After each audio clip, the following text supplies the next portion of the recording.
Hello friends, welcome back in TYBA class in the subject of Indian economy since 1980. अर्थात 1980 नंतरच्या भारतीय अर्थव्यवस्था या विषयातील व्याख्यानामध्ये आपलं पुन्हा एकदा स्वागत आहे. मित्र, मागच्या तासाला आपण भारतातील बँकिंग व्यवस्थेची रचना या मुद्द्याच्या अनुषंगाने अभ्यास केला.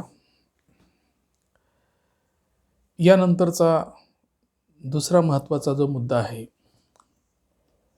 तो म्हणजे या बँकांचं कार्य कसं चालतं या संदर्भामध्ये आपण अध्ययन करणार आहोत. त्याला व्यापारी बँकांची कार्य असं म्हटलं जातं. व्यापारी बँकांच्या कार्यामध्ये दोन भाग केलेले आहेत. पहिला भाग प्राथमिक कार्य आणि दुसरा दुय्यम किंवा गौण कार्य. प्राथमिक भागामध्ये की प्राथमिक कार्यामध्ये ठेवी स्वीकारणं आणि कर्ज देणं हे मुख्य काम बँकांना करावं लागतं. म्हणून या भागामध्ये आपण ठेवी स्वीकारणे आणि कर्ज देणे या मुद्द्यांवर चर्चा करणार आहोत. ठेवी स्वीकारण्याचा स्वतंत्र मुद्दा व्याख्यानात घेणार आहोत आणि कर्ज देण्याचा दुसरा मुद्दा त्याचं स्वतंत्र व्याख्यान आपण घेणार आहोत. आणि कार्यातला जो दुसरा भाग आहे दुय्यम किंवा गौण कार्य याच्याबद्दल आपण स्वतंत्र चर्चा करणार आहोत. मित्रहो, आधुनिक काळातील बँकांच्या ज्या स्थापना आणि संचालन संयुक्त भांडवली कंपनीच्या नियमाच्या आधारावर केलं जातं. आधुनिक काळात बँक व्यवसाय करण्यासाठी मोठ्या प्रमाणावर भांडवलाची आवश्यकता भासते. आपल्याला माहिती आहे की आपल्याला कोणत्याही प्रकारचा व्यवसाय करायचा असेल तर त्यासाठी भांडवलाची गरज असते. आणि त्यातही बँकिंग व्यवसाय करायचा असेल तर त्यासाठी मोठ्या प्रमाणात भांडवलाची आवश्यकता भासत असते. आणि म्हणून बँका स्थापन करण्यासाठी लागणारं जे भांडवल आहे ते देश आणि विदेश अशा ठिकाणावरून जमा करण्याचा प्रयत्न करते. हे भांडवल या बँका कसं उभं करतात तर भांडवल बाजारामध्ये या बँका आपल्या समभागांची विक्री करतात, ज्याला आपण इक्विटी शेअर्स असं म्हणतो. समभागांची विक्री करून भाग भांडवल उभं केलं जातं. हे समभागाची विक्री देशातील भांडवल बाजारामध्ये पण केली जाते आणि विदेशातल्या भांडवल बाजारामधून पण केली जाते. आणि जेव्हा बँक देशातून आणि विदेशातून समभागाची विक्री करून भांडवलाची उभारणी करते तेव्हा त्यांना आधुनिक बँकिंग व्यवसाय आणि त्यातही त्यांना संयुक्त भांडवली बँका जॉईंट स्टॉक बँक असं म्हटलं जातं. आणि म्हणून आधुनिक काळातील बँका नफा प्राप्त करण्यासाठी जी कार्य करतात त्याची विभागणी दोन भागांमध्ये केलेली आहे. जे मी आधी तुम्हाला सांगितलं ते दोन भाग म्हणजे प्राथमिक कार्य आणि दुय्यम किंवा गौण कार्य. या ठिकाणी आपण प्राथमिक कार्यांच्या संदर्भामध्ये ठेवी स्वीकारणे आणि कर्ज देणे या दोन मुद्द्यांचा स्वतंत्र व्याख्यानात अभ्यास करणार आहोत. आणि दुसरं जे कार्य आहे दुय्यम किंवा गौण याचा सुद्धा आपण स्वतंत्र व्याख्यानामध्ये विचार करणार आहोत. आता प्राथमिक कार्यातील पहिलं जे कार्य आहे ते म्हणजे ठेवी स्वीकारणं आणि दुसरं कार्य जे आहे ते कर्ज देणं. आताच्या व्याख्यानामध्ये आपण प्राथमिक कार्यातील पहिलं महत्त्वाचं कार्य जे आहे ते म्हणजे ठेवी स्वीकारणे या संदर्भामध्ये आपण आज चर्चा करणार आहोत. बँका व्यवसाय करण्यासाठी ठेवी जमा करत असतात. कारण जोपर्यंत बँकांमध्ये ठेवी येत नाहीत तोपर्यंत बँकांकडे पैसा जमा होत नाही. आणि ज्या ठेवी जमा होतात त्या ठेवी दुसऱ्या लोकांना, उद्योजकांना, व्यावसायिकांना कर्ज म्हणून देण्याचं ते काम करतात. म्हणजे प्राथमिक कार्यामध्ये ठेवी आणि कर्ज या दोन कार्यामधून बँकिंग व्यवसाय हा प्रारंभ होत असतो आणि त्यातून बँका नफा कमावण्याचं कार्य करतात. आणि म्हणून बँकिंग व्यवसायाचा जो महत्त्वाचा भाग आहे ठेवी स्वीकारणे, या मुद्द्याला आपण सविस्तर असं अध्ययन करणार आहोत. ठेवी किती प्रकारच्या असतात? आपण आपल्या PPTमध्ये जवळपास 6 प्रकार ठेवींचे लक्षात घेतलेले आहे. त्यामध्ये चालू ठेवी, मुदत ठेवी, त्यानंतर बचत ठेवी, त्याच्यानंतर पुनरावर्ती ठेवी ज्याला आपण रिकरिंग डिपॉझिट असं म्हणतो, त्यानंतर गृह बचत ठेवी, त्यानंतर नवनवीन ठेव योजना, अशा 6 प्रकारच्या ठेवी बँकिंग व्यवसाय करत असताना बँका या करत असतात.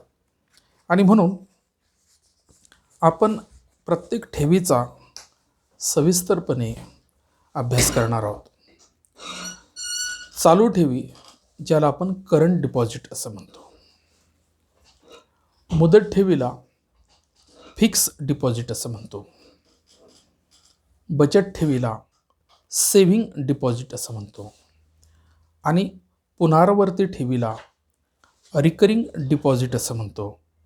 आणि त्यानंतर गृह बचत ठेवींना होम सेव्हिंग डिपॉझिट असं म्हणतो.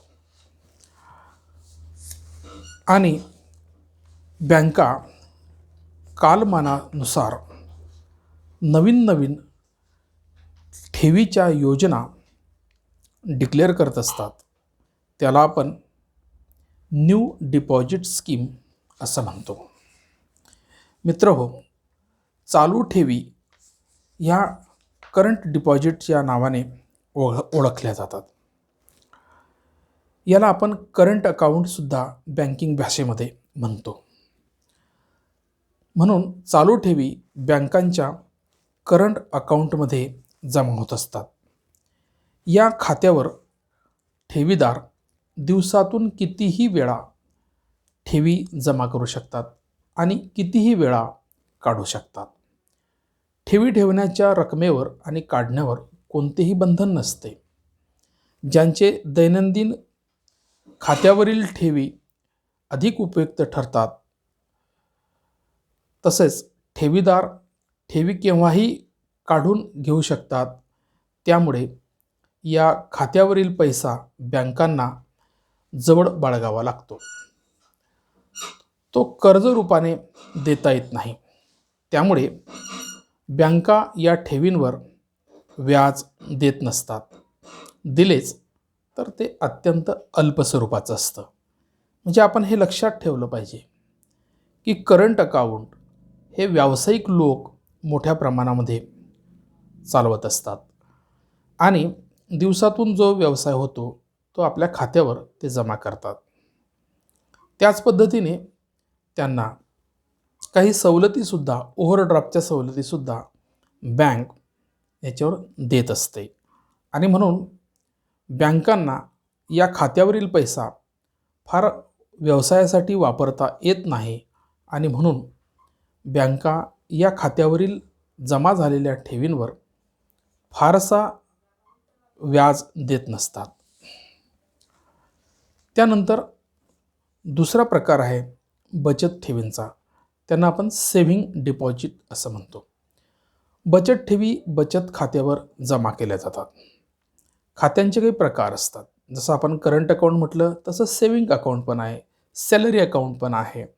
म्हणून बचत खात्यावरील जमा झालेल्या पैशाला बचत ठेवी असं म्हणतात. लोकांना या ठेवी बचत करण्यासाठी प्रोत्साहन देत असतात.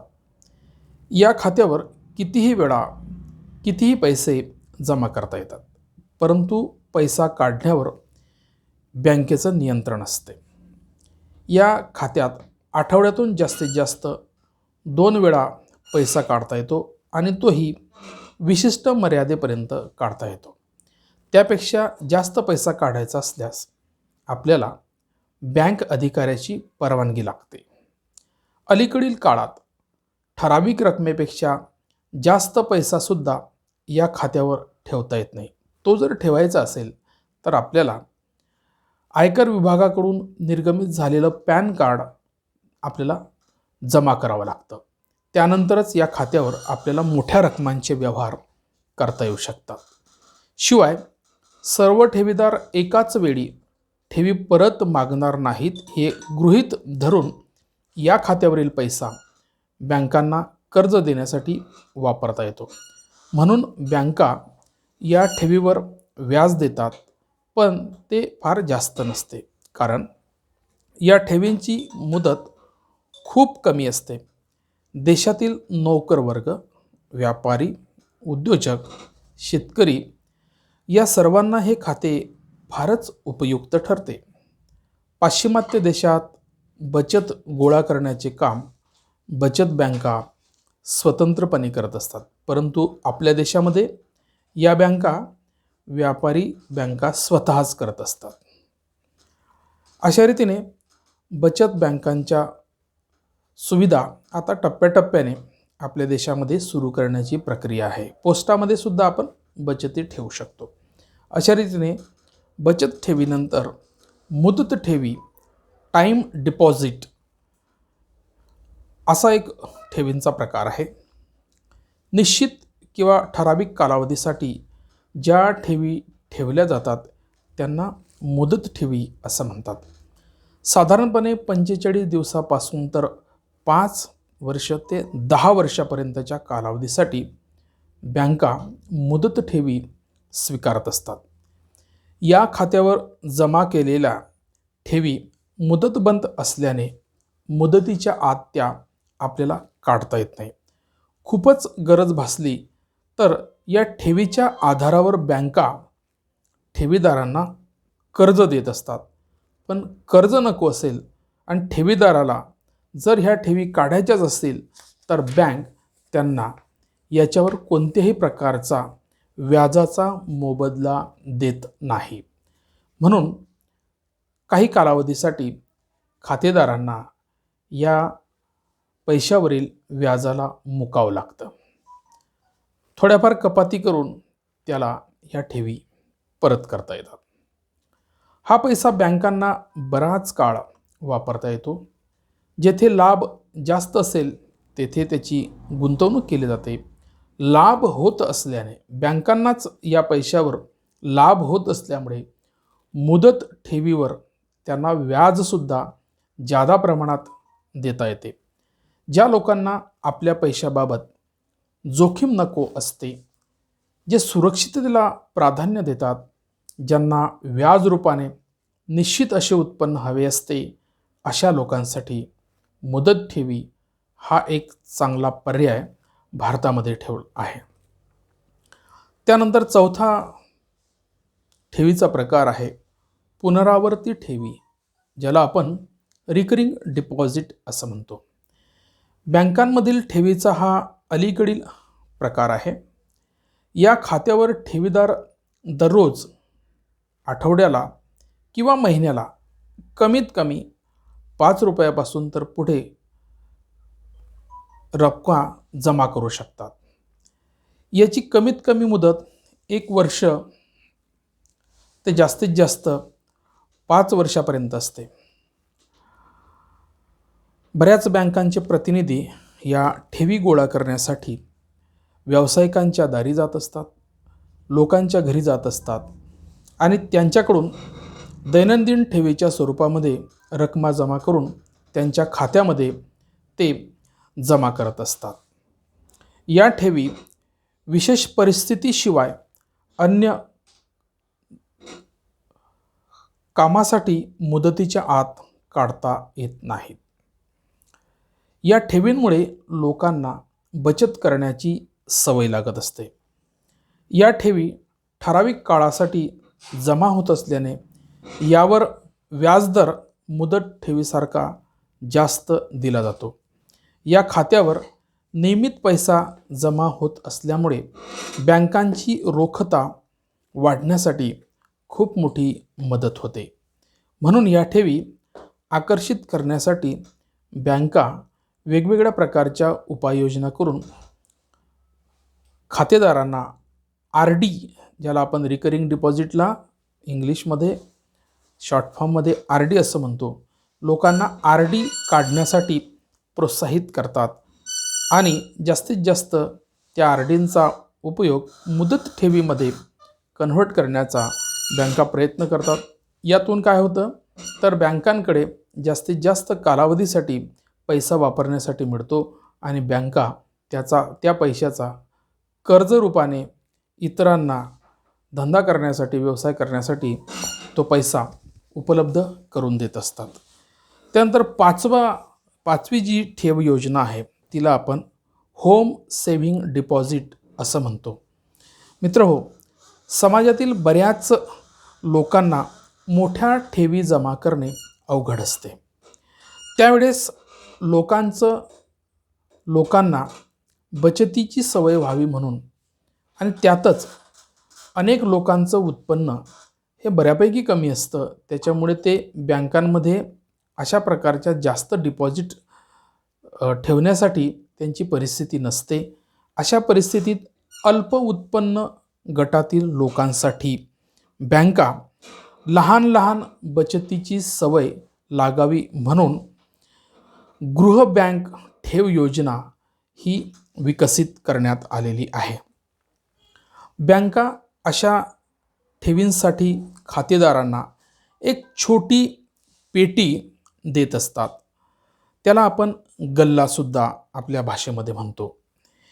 या गल्ल्यात दररोज गृहिणी किंवा घरातील व्यक्ती आपल्या क्षमतेप्रमाणे दररोज जेवढे पैसे टाकता येतील तेवढे पैसे तो टाकण्याचा प्रयत्न करतो आणि काही विशिष्ट मुदतीनंतर हा गल्ला किंवा ही पेटी भरल्यानंतर खातेदार ती पेटी घेऊन बँकेत जातो. विशेष खातेदाराला गल्ला पेटीतून काढता येऊ नये म्हणून त्याची एक चाबी ही बँकेकडे असते. खातेदाराने पेटी आणल्यानंतर बँक अधिकारी तिला उघडून त्यातील नोटा व नाण्याची मोजणी करून एकूण रक्कम ही खातेदाराच्या खात्यात जमा करतो. या ठेवींवर बँका खूपच कमी व्याज देत असतात, परंतु यातून घरात छोट्या छोट्या बचती करण्याची सवय लागत असल्यामुळे अशा बचतीचं रूपांतर या सामान्य कुटुंबांना अत्यंत त्यांच्या अडचणीच्या काळामध्ये उपयोगी पडते. म्हणजेच अर्थव्यवस्थेमध्ये जास्तीत जास्त पैसा हा बँकांकडे आकर्षित व्हावा, त्याचं उत्पादक